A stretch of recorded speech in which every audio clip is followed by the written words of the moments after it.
Let's look at some interesting cards for our commander decks. First up, we have Searing Rays.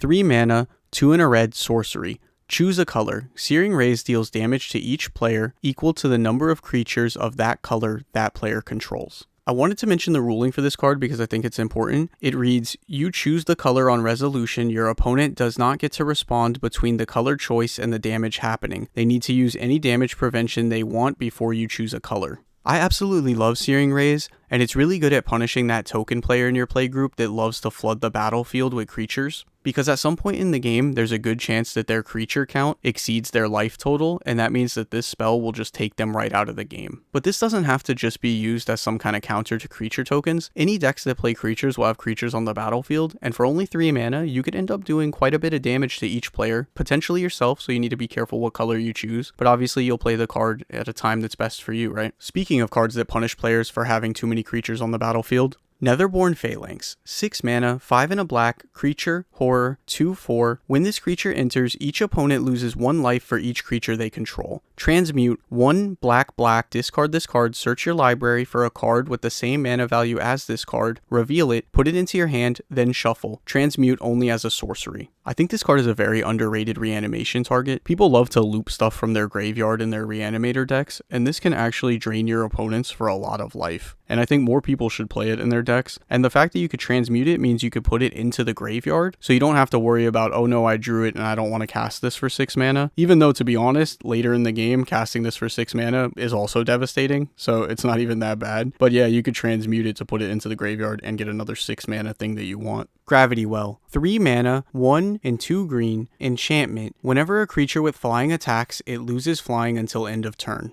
If you have a deck without flying and reach, this is going to help you so much because you're going to stop taking all those free unblockable attacks from the flying creatures, because that damage adds up quickly and you don't want to be the punching bag for everyone else. So by bringing the creatures down to the ground because they're going to lose their flying, that's going to give you the opportunity to be able to block and defend yourself. This thing's going to save you so much life.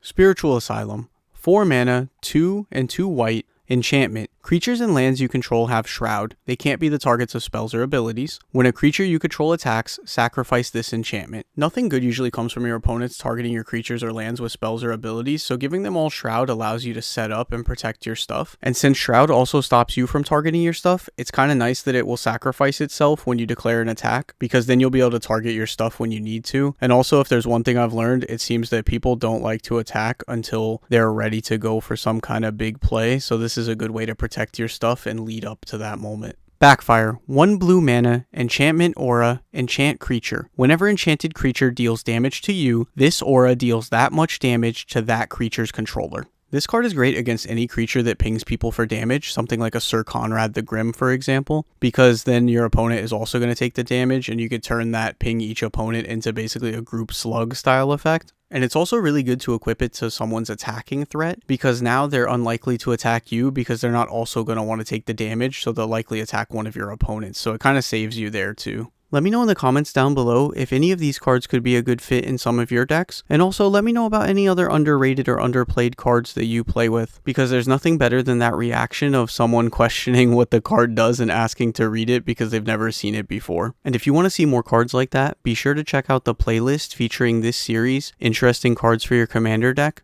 Until next time, thanks for watching.